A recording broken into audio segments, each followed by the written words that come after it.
E olha só, o Flamengo anunciou hoje um novo acordo com a Prefeitura do Rio de Janeiro em relação ao terreno do gasômetro, onde planeja construir seu estádio. No compromisso, firmado em reunião com o prefeito Eduardo Paes, ficou acordado entre as partes a prorrogação dos prazos. Anteriormente, o planejamento era concluir as obras até novembro de 2029.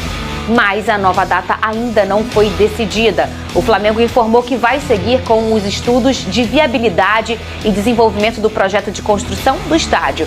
Esses estudos, segundo o clube, começaram há 8 meses. É por aí, Veneu, ou você não tem informações sobre isso? É por aí, Fernandinha. Assim, esse assunto tá esse antigo, prazo, né? De 2029, para mim, foi uma grande campanha eleitoral da antiga gestão, né? Que utilizava desse assunto para tentar ganhar votos em cima disso, inclusive presenteando conselheiros com a camisa do Flamengo e o número 29 atrás, em referência à data de 2029. A grande pergunta é, para sair esse estádio em 2029, como é que o Flamengo iria fazer a parte financeira? Porque a partir do momento que você iniciar a construção desse estádio, automaticamente você vai se endividar. E como que você vai conseguir dinheiro para isso? Para fazer isso, você automaticamente prejudica a construção do elenco, né, para disputa de títulos, e obviamente você, enfim, vai buscar recursos de outras formas. E aí o Flamengo iria se tornar SAF na ocasião? Fica o questionamento. A nova gestão chegou e falou muito bem a verdade para o torcedor rubro-negro. Ó, nesse prazo não tem como a gente construir sem afetar a construção, a manutenção do elenco, enfim, disputa por títulos. Eu acho que tem que jogar sempre a verdade. O importante é sair, mas não que isso prejudique a construção do time, enfim, o planejamento para ganhar títulos dentro de campo, porque isso é mais importante. Então, com o passar do tempo, o Flamengo vai trabalhando em cima disso, até porque o Flamengo hoje consegue fazer o Maracanã ser muito mais lucrativo para o clube. A própria gestão já falou sobre isso. Por exemplo, o lucro saiu de 30% para 70%. Dobrou, mais do que dobrou. Então, assim, é ter calma, paciência. Eu entendo o torcedor, porque eu, particularmente, como torcedor do Flamengo, meu grande sonho é ver o Flamengo com estádio próprio, mas não adianta nada você ter um estádio próprio e se endividar com isso. Que é um grande exemplo? O Corinthians, por exemplo. O Corinthians tem um estádio próprio, mas olha quanto de dívida eles têm por conta desse estádio. Recentemente a torcida fez campanha para tentar juntar dinheiro para pagar o estádio. E até agora, nada. Então não adianta você ter um estádio e dizer, olha, eu tenho estádio, sendo que você está cheio de dívida. Não faz o menor sentido isso. Ô Pedrosa, e às vezes o torcedor, o Flamengo equalizou suas dívidas já tem algum tempo e por conta dessa organização financeira consegue, além da potência que os nossos clubes aqui do Rio de Janeiro já são, pelas suas camisas, sua história e tudo mais, passa a ser também uma potência financeira. Mas não ao ponto de você ter dinheiro para construir um estádio, fazer grandes contratações. Senão você acaba fazendo o que o Vene falou. Você acaba se endividando. Pra quê? Se você tem um Maracanã, é legal ter um estádio, claro que é. Eu acho que pode se realizar esse sonho, mas eu acho que tem que ser sem pressa, ô Pedrosa. Eu acho que o Vene foi muito bem quando ele diz que a construção do estádio não pode impactar no departamento de futebol e nas diretrizes do futebol. O Flamengo hoje é um time em ascensão já há algum tempo. E a cada ano que passa, o Flamengo tem mais time, tem mais jogadores, tem mais contas. Ao mesmo tempo, você está falando de uma potência mundial, então você consegue atrair marcas para poder, quem sabe, investir dentro desse estádio. Você consegue vender camarotes, você consegue name rights, você tem vários mecanismos para você conseguir construir esse estádio. Eu acho que tem que ter calma, não tem porquê. O Flamengo tem o Maracanã, que é um lugar que o Flamengo enche direto, 40 mil torcedores de lá, era crise. Estavam falando que não estavam enchendo o Maracanã, sendo que 40 mil já é uma média muito grande para muito clube. O Flamengo consegue botar 50, 60 todo jogo, e com uma alta renda, porque hoje os ingressos também, até o BAP conseguiu voltar atrás nessa prática de ingressos, mas são ingressos caros, são sócio-torcedor caros também. É aquilo, cara, é tentar equilibrar as contas, tentar equilibrar tudo o que é possível para que o Flamengo não perca a sua competitividade esportiva ou isso seja impactado. Mas o estádio é muito importante também, porque um clube como o Flamengo, que fatura 1 bilhão por ano, não pode ficar dependendo do próprio Maracanã, que é um mecanismo público. Quando o Flamengo tiver o próprio estádio, as coisas vão melhorar mais ainda. E eu acho que o torcedor rubro-negro vai ficar feliz com isso também. E olha só, embalado depois da goleada 8-0 em cima do Vitória, o Flamengo agora vai pra cima do Grêmio para manter a liderança do Brasileirão. E tem gente comparando o Flamengo desse ano com o de 2019. Será que o Vene concorda? É um jogo importante, vai ser um jogo difícil. Grêmio, que é um grande time, é um time grande, então vai vir com tudo também. Nós precisamos desses 3 pontos e precisamos vencer para continuar lá e seguir líder no Brasileiro. Se compararmos com o Flamengo de 2019, o time evoluiu. No Brasileirão, após os 20 jogos iniciais, a equipe de 2025 tem mais pontos. Além disso, tem um melhor aproveitamento, menos derrotas e sofreu menos gols. Em 20 jogos, o rubro-negro tem 44 gols. O ataque é o mais eficiente do Brasileirão, superando em 10 gols o segundo melhor ataque do Cruzeiro. Já o Grêmio tem apenas 19 gols no mesmo período. A equipe de Filipe Luís tem mostrado que quer brigar por tudo que tem pela frente. Inclusive, tem 2 jogadores que disputam a artilharia do campeonato. Arrascaeta com 11 gols e Pedro, que voltou a brilhar e já soma 10. A partida contra o Grêmio será novamente de casa cheia. Todos os ingressos já foram vendidos para o duelo. A equipe tem 46 pontos e terá o apoio da torcida para empurrar o time em busca de disparar na liderança. Vini Casagrande, antes de responder essa pergunta, dessa comparação que eu também quero que o Pedrosa responda, eu quero que você me diga qual vai ser o maior desafio do Filipe Luís contra o Grêmio. Eu acho que daqui pra frente, Vini Casagrande. Sobretudo diante do Grêmio, daqui pra frente também, eu acho que o maior desafio do Filipe Luís é fazer com que os jogadores não subam no salto. Ficar com aquela... Sim. A gente sabe como é que é. Depois de um grande momento, vive um grande momento, depois de um 8-0, os jogadores ficarem de salto alto e acabarem performando não da maneira que podem performar como a gente já viu em outros momentos.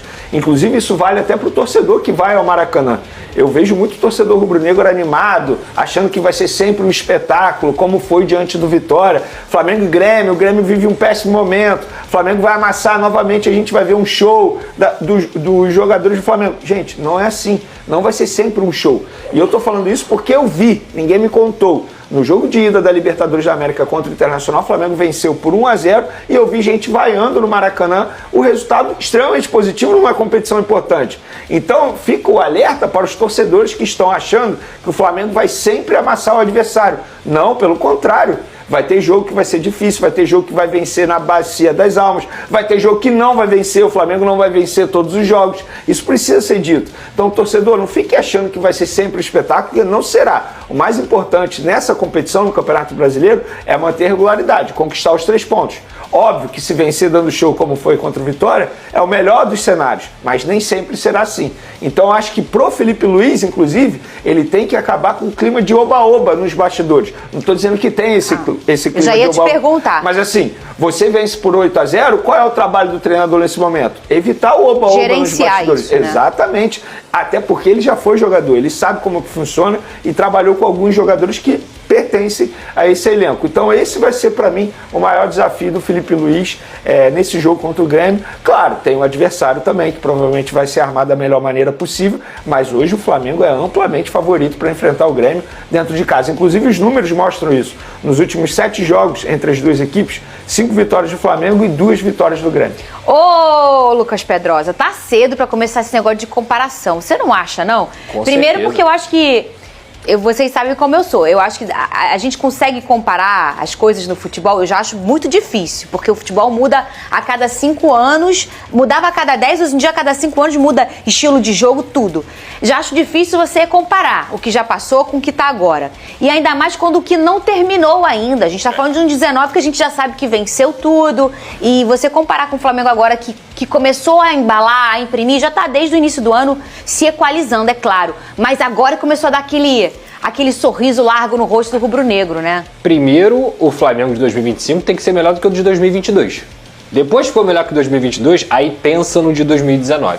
Tem que lembrar que o de 2022 foi campeão da Libertadores e da Copa do Brasil, o que está longe de ser fácil, é muito difícil. E que era um time bem redondinho, bem arrumado, tinha Pedro e Gabigol no ataque, tinha o João Gomes jogando muita bola também, entre outros até o próprio Everton Ribeiro. Eu lembro muito bem da final da Libertadores, o que o Everton Ribeiro jogou bola naquele ano ali é sacanagem. Para 19 eu não vou nem citar. Agora, se você me perguntar em material humano, em elenco, qual é o melhor elenco, já era no início do ano. Agora tá melhor ainda. O Flamengo tem o melhor elenco dos seus últimos 6 anos. Eu não tenho dúvida disso. O banco e o time titular do Flamengo são 2 times que poderiam ser titulares aí tranquilamente.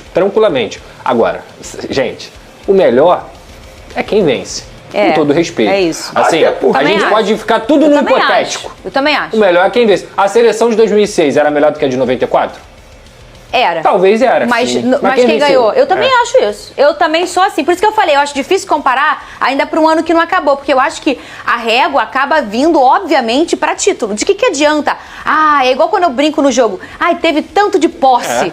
Mas não fez gol, meu, não ganhou. Ninguém depois vai lembrar o que tá dentro daquele resultado ali. Vai só olhar o resultado, Renê. Até porque, Fernandinha, em 2019 os adversários eram totalmente diferentes. Hoje, por exemplo, a gente vê SAFs muito mais fortes aqui no futebol brasileiro. Tudo era diferente. Eu, particularmente, também não gosto de comentar. Inclusive, o Felipe Luiz foi questionado sobre isso na última entrevista coletiva, essa comparação com o time de 2019. Ele falou, são momentos diferentes, cada um conquistou as suas glórias.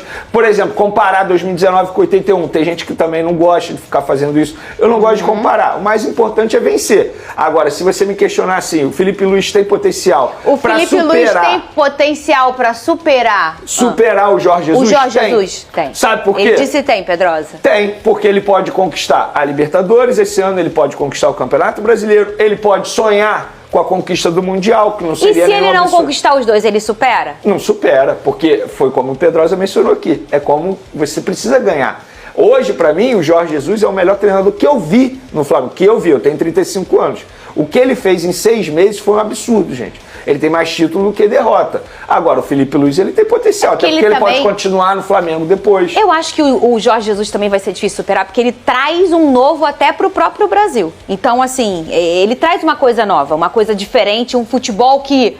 Gente, o que é isso? Qual é esse tipo de jogo? Fala, nação rubro-negra, hoje trago notícias importantes para vocês sobre um velho conhecido da torcida, o meia Gerson, que, segundo informações do jornalista Antônio Carlos, estaria arrependido de ter deixado o Flamengo, e já pensa em um retorno ao clube em 2026. O jogador não conseguiu se adaptar ao futebol russo defendendo o Zenit.